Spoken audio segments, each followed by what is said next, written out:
आम आदमी पार्टी का पूरी तरीके से बीजेपीकरण होना शुरू हो गया है। आम आदमी पार्टी को बताया जाना चाहिए कि आप वही पॉलिटिकल पार्टी हैं जो एक जमाने में आंदोलन से उपजी थी। आम आदमी पार्टी अपने पूर्व जो मूल उद्देश्य थे उससे पूरी तरीके से भटक चुकी है। तो आम आदमी पार्टी की बीजेपी की तुलना उस लिहाज से नहीं कर सकते। उसको अब आंदोलन से इतनी खिसियाहट क्यों पैदा होने लगी है कि आम आदमी पार्टी के अंदर अब काफी जबरदस्त तरीके से हराश हो चुका है। क्या हम उसी चीज को अब पंजाब के अंदर देखने की कोशिश कर रहे हैं? दरअसल वो सत्ता के बगैर तो रह ही नहीं सकते।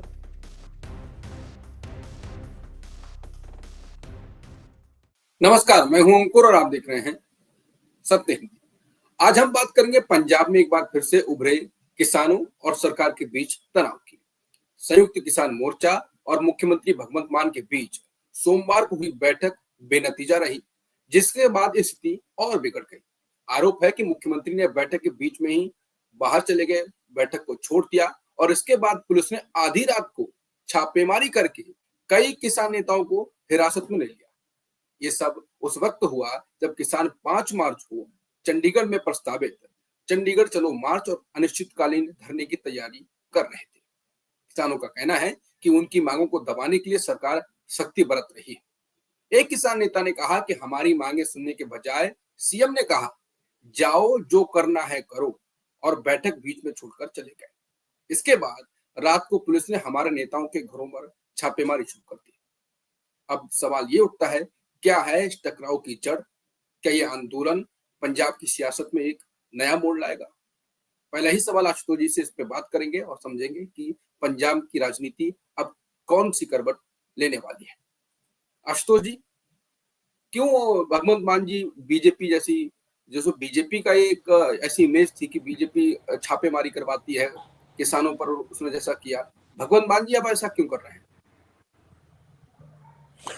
देखिए अंकुर, आपने बिल्कुल सही कहा। मुझे लगता है कि ये आम आदमी पार्टी का पूरी तरीके से बीजेपीकरण होना शुरू हो गया है, क्योंकि जो किसान आंदोलन कर रहे थे, और आपको अच्छी तरीके से याद होगा जब पिछली बार किसानों ने आंदोलन किया था तब आम आदमी पार्टी के कई बड़े नेता उनके साथ सिंपैथी सहानुभूति जता रहे थे, उनके साथ बैठे हुए थे और यहाँ तक कि कुछ उनकी मदद भी करने की कोशिश की थी। और अब वही आम आदमी पार्टी की सरकार जो पंजाब के अंदर है और भगवंत सिंह मान जिसके नेता है, मुख्यमंत्री हैं, वो किसानों से बातचीत करते हैं, बातचीत बीच में छोड़ के चले जाते हैं। देखिए, ये तो सही हो सकता है कि आप बातचीत बीच में टूट जाए या बातचीत में आपको कुछ ऐसी तलखी हो जाए, आपस में कुछ कहासुनी हो जाए या कुछ ऐसी बातें हो जाए जिसकी वजह से तुनक मिजाजी हो जाए। वो बात तो सही समझ में आती है क्योंकि बातचीत में अक्सर होता है इस तरीके की बात। लेकिन उसके बाद फॉलो अप एक्शन के तौर पर अगर किसानों के घरों पे छापे मारे जाते हैं, और सिर्फ एक किसान के घर पे नहीं बल्कि कई जिलों में छापे मारे जाते हैं और उसके बाद उन किसानों को हिरासत में लिया जाता है, गिरफ्तार किया जाता है, तो ये इस बात को दर्शाता है कि कहीं ना कहीं भारतीय जनता पार्टी के जो सबक है कि कैसे आंदोलन को दबाया जाता है, कैसे लोगों को आंदोलन करने से रोका जाता है, वो पूरा का पूरा सबक अब पंजाब की आम आदमी पार्टी सरकार उसको उस पर महारत हासिल करने की कोशिश कर रही है।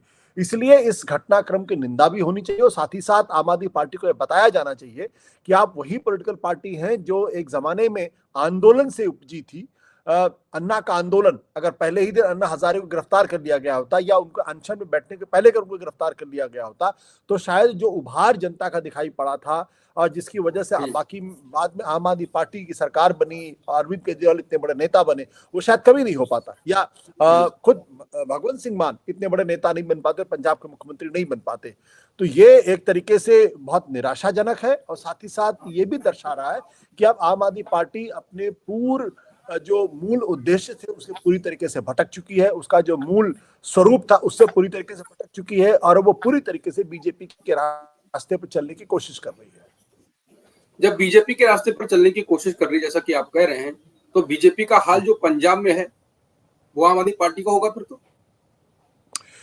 देखिए, इसको थोड़ा सा फर्क करना पड़ेगा क्योंकि भारतीय जनता पार्टी कभी भी पंजाब के अंदर अपने पैर नहीं जमा पाई थी और हमेशा से वो अकाली दल के साथ गठबंधन करती रही है और उनके साथ मिलकर सरकार में भी हिस्सेदारी करती रही है और कभी भी वो 5-6% या 7% से ज्यादा की पार्टी कभी भी पंजाब के अंदर नहीं रही। उसका एक बड़ा कारण ये भी था क्योंकि भारतीय जनता पार्टी पंजाब के अंदर एक हिंदुत्ववादी पार्टी के तौर पर देखी जाती है और वो पंजाब की जो आबो हवा है, पंजाब का जो मिजाज है, उससे कभी जुड़ नहीं पाई। साथ ही साथ पंजाब के अंदर ये भी फीलिंग है कि भारतीय जनता पार्टी वो सिक्खी को वो हिंदू धर्म से अलग करके नहीं देखती है। तो इसलिए इस लिहाज से हमें तुलना करना थोड़ा ठीक नहीं होगा, क्योंकि आम आदमी पार्टी ने बहुत कम समय में, आपको याद होगा कि 2014 में जब आम आदमी पार्टी ने चुनाव लड़ा था, लोकसभा का चुनाव लड़ा था, तब अकेले 4 सांसद सिर्फ पंजाब से आए थे, जबकि दिल्ली के अंदर आम आदमी पार्टी एक भी सीट जीतने में नाकाम रही थी। तो ये दर्शाता है कि आम आदमी पार्टी की जमीन पंजाब के अंदर काफी गहरी थी, उस वक्त भी गहरी थी जब लोगों को कोई उम्मीद उनसे नहीं थी, क्योंकि 4 मेंबर ऑफ पार्लियामेंट जीतना अकेले पंजाब से बड़ी बात थी। तो आम आदमी पार्टी की बीजेपी की तुलना उस लिहाज से नहीं कर सकते, लेकिन हाँ, ये बात बिल्कुल सच है कि उनके इस कदम से किसानों के अंदर रोष फैलेगा, लोगों के अंदर एक निराशाजनक भाव पैदा होगा, और लोग ये सवाल पूछेंगे कि इस पर अरविंद केजरीवाल का क्या कहना है। क्या अरविंद केजरीवाल भी इस राय से सहमत है?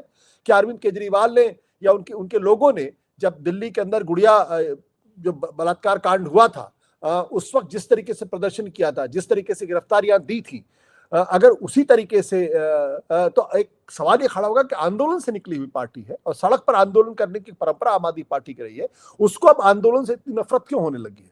उसको अब आंदोलन से इतनी खिसियाहट क्यों पैदा होने लगी है? क्या उसके अंदर भी सत्ता का पूरा ढांचा पूरी तरीके से उसके ऊपर छा गया है? क्या उसके अंदर भी वो बीजेपी के सारे गुण आ गए हैं जिसकी वजह से बीजेपी की आलोचना करती रही है? अभी यही आम आदमी पार्टी थी अभी कुछ दिनों पहले, जब अरविंद केजरीवाल की गिरफ्तारी हुई, उसके पहले मनीष सिसोदिया की गिरफ्तारी हुई, संजय सिंह की गिरफ्तारी हुई, विजय नायर की गिरफ्तारी हुई, सत्येंद्र जैन की गिरफ्तारी हुई, तो आप बीजेपी को, नरेंद्र मोदी को पानी पी पी कर गालियां दे रहे थे और आप उनको कह रहे थे कि आप उनको विक्टिमाइज कर रहे हैं। तो आंदोलन करना एक अलग तरीके का हो, उनसे बातचीत टूट जाना एक अलग तरीके का प्रश्न है, लेकिन जब आप उनको उनके यहाँ छापे डलवा रहे हैं, उनकी गिरफ्तारी करने की कोशिश कर रहे हैं, तो इसका मतलब ये कि आम आदमी पार्टी के अंदर अब काफी जबरदस्त तरीके से हराश हो चुका है, और अब वो पार्टी नहीं जिसके लिए जानी जाती थी। नहीं तो मेरा सवाल यह है कि पंजाब में आपने पंजाब किसानों के लिए जाना जाता आंदोलन हुआ, पंजाब के किसान के बाद में हरियाणा के किसान, और बीजेपी ने जो किया तो उसका ये तो था कि बीजेपी इसलिए भी कर रही है क्योंकि बीजेपी पंजाब में है नहीं, और आप तो पंजाब में सरकार में थे, तो अब इसका क्या इम्पैक्ट क्या पड़ेगा पंजाब की सियासत में आम आदमी पार्टी के? कितना नुकसान होगा? इससे आम आदमी पार्टी की काफी फजीहत होगी, और आज लोगों के बीच में गलत संदेश जाएगा, और लोग ये कहेंगे कि आंदोलन से निकली हुई पार्टी उसी रास्ते पर जा रही है जिस तरीके से भारतीय जनता पार्टी जाती रही है, और इसको विपक्षी दल इसका फायदा उठाने की कोशिश करेंगे। मैं देख रहा हूं कि सुखबीर बादल ने पहले ही इस पर कड़ी आपत्ति दर्ज कराई है, कांग्रेस पार्टी भी इस पर कड़ी आपत्ति दर्ज कराएगी, और भारतीय जनता पार्टी भी इस पर बोलेगी। देखिए, प्रश्न यहाँ इस बात का नहीं कि इसको भारतीय जनता पार्टी से इनकी तुलना की जाए या नहीं तुलना की जाए। भारतीय जनता पार्टी का जो पूरा स्वरूप है, वो देश के किसी भी इलाके में, वो किसी भी तरीके के आंदोलन के पक्ष में नहीं खड़ी होती है। गुजरात के अंदर जब पटेलों का आंदोलन, तो जिस तरीके से उनके साथ दुर्दांत व्यवहार किया गया, जिस तरीके से बहुत ब्रूटली उनको दबाने की कोशिश की गई, वहां के लोगों पे, जो हार्दिक पटेल जैसे लोगों पर देशद्रोह का मुकदमा दर्ज किया गया, और एक नहीं कई दर्जन मुकदमे दर्ज किए गए, यहां तक कि हार्दिक पटेल को गुजरात में से दूर ले जाया गया। अब वो सारे मामले वापस लिए जा रहे हैं या उन पे क्लोजर रिपोर्ट फाइल की जा रही है। इसी तरीके से जब भी गुजरात के अंदर कोई आंदोलन होता है, या प्रधानमंत्री नरेंद्र मोदी या अमित शाह जाते हैं जहां इस बात की आशंका होती है कि वो प्रदर्शन कर सकते हैं, नारे लगा सकते हैं, और या किसी दूसरे तरीके से कोई कार्रवाई कर सकते हैं, तो बड़े नेताओं के जाने के पहले से ही वहां जो पोटेंशियल लोग होते हैं जिनकी पहचान हो जाती है कि आंदोलन कर सकते हैं या पार्टी के खिलाफ कुछ दूसरी बातें कर सकते हैं, तो उनको थाने में बिठा लिया जाता है, उनको नजरबंद कर लिया जाता है इल्लीगल तरीके से। क्या हम उसी चीज को पंजाब के अंदर देखने की कोशिश कर रहे हैं? मुझे लगता है कि ये उसकी शुरुआत है एक तरीके से, और इसकी शुरुआत उस वक्त भी हो गई थी, आपको अच्छी तरीके से याद होगा, जब भारतीय जनता पार्टी के एक नेता को गिरफ्तार करने के लिए पंजाब की पुलिस सीधे दिल्ली आ गई थी, और उस नेता को उठा के रास्ते में ले जा रही थी। उस वक्त बीच में ही दिल्ली के हरियाणा के बॉर्डर पे जाके पंजाब की पुलिस से उस लड़के को छुड़ाया था। वो आज की तारीख भारतीय जनता पार्टी के स्पोक्स पर्सन भी दिल्ली के अंदर, हालांकि उनका कोई ट्रैक रिकॉर्ड, कोई बहुत अच्छा ट्रैक रिकॉर्ड नहीं है। वो जिस तरीके की भाषा का इस्तेमाल करते हैं, जिस तरीके से गाली गलौज करते हैं, जिस तरीके हिंसा करते हैं, मैं जानबूझ के उनका नाम नहीं ले रहा हूँ, तो वो ट्रैक रिकॉर्ड अच्छा उनका बिल्कुल नहीं है। लेकिन इस बात के संकेत उस वक्त भी मिल गए थे कि आम आदमी पार्टी के हाथ में जैसे ही पुलिस प्रशासन आया, वैसे ही उसका स्वरूप बिल्कुल वैसे ही होगा जैसे दूसरी पॉलिटिकल पार्टी का या बीजेपी जैसा हो गया है। तो अब इसका असर पंजाब में कई स्तर पर पड़ सकता है। एक जो वहां का मिडिल क्लास है, जिसने आम आदमी पार्टी को अपने आंखों पलकों में बिछाया था, उसको लगेगा ये किस तरीके की पार्टी है, ये भी तो किसानों के साथ उसी तरीके से बर्ताव कर रही है, आंदोलनकारियों के साथ उसी तरीके का बर्ताव कर रही है। किसानों का एक बड़ा तबका आम आदमी पार्टी के साथ जुड़ा था, और ये तबका वो है जो दरअसल पंजाब के अंदर बहुत पावरफुल है, क्योंकि पूरा आंदोलन जो पिछली बार का आंदोलन हुआ था 3 किसान कानून को लेके, वो पंजाब के किसानों ने ही उसको लीड किया था, जिसमें हरियाणा के किसानों की भी बड़ी भूमिका थी। तो वो किसान पंजाब में बहुत पावरफुल है। अगर वो नाराज हो गए एक बार, अगर उनके अंदर नाराजगी पैदा हुई, तो पूरे पंजाब का जो ग्रामीण इलाका है वहां पे आम आदमी पार्टी के खिलाफ नाराजगी पैदा होगी।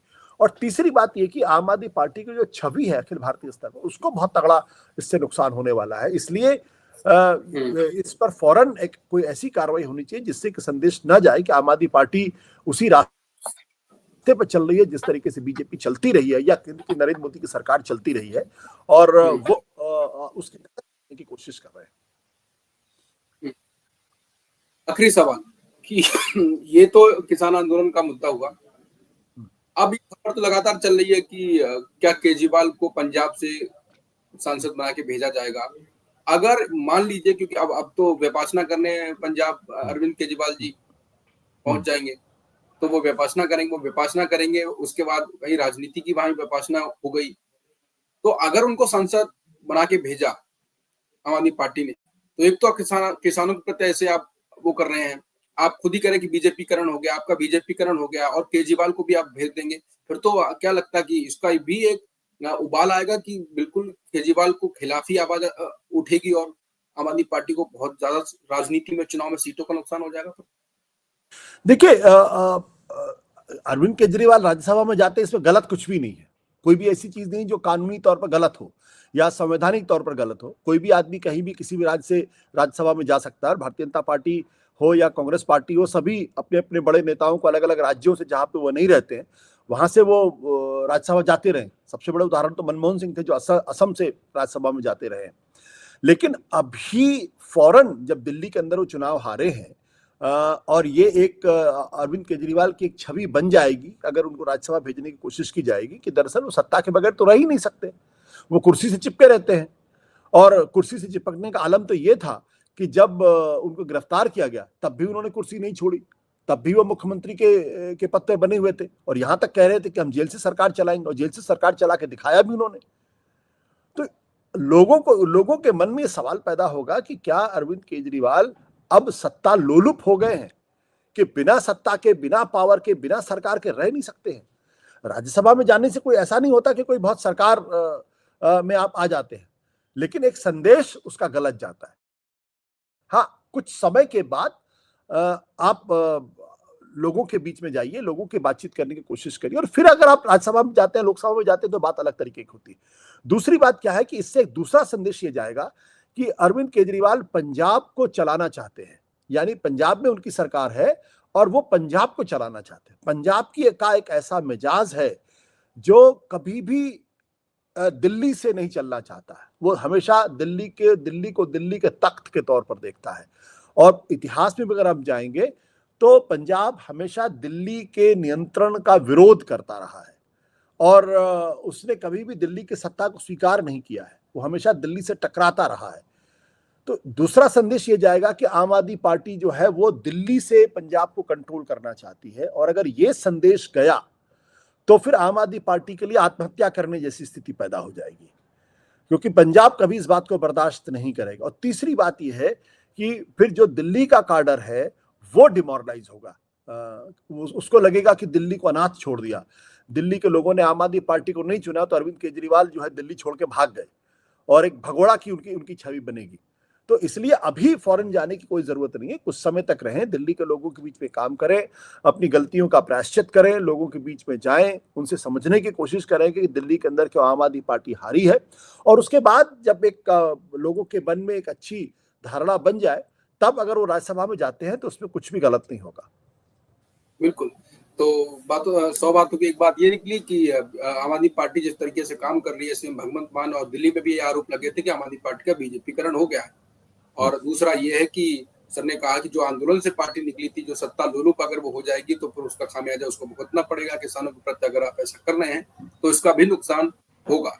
और अगर केजरीवाल को सांसद बना के पंजाब से भेजा तो जैसा कि कहा कि पंजाब दिल्ली की वो नहीं चाहता कि वो उस पर वो रखे ना हाथ ऊपर से, तो फिर इसका भी आम आदमी पार्टी को नुकसान होगा।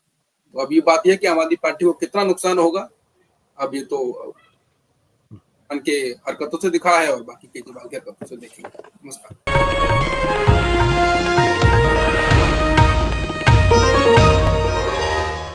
Copyright disclaimer under Section 107 of the Copyright Act 1976. Allowance is made for fair use for purposes such as criticism, comment, news reporting, scholarship, and research.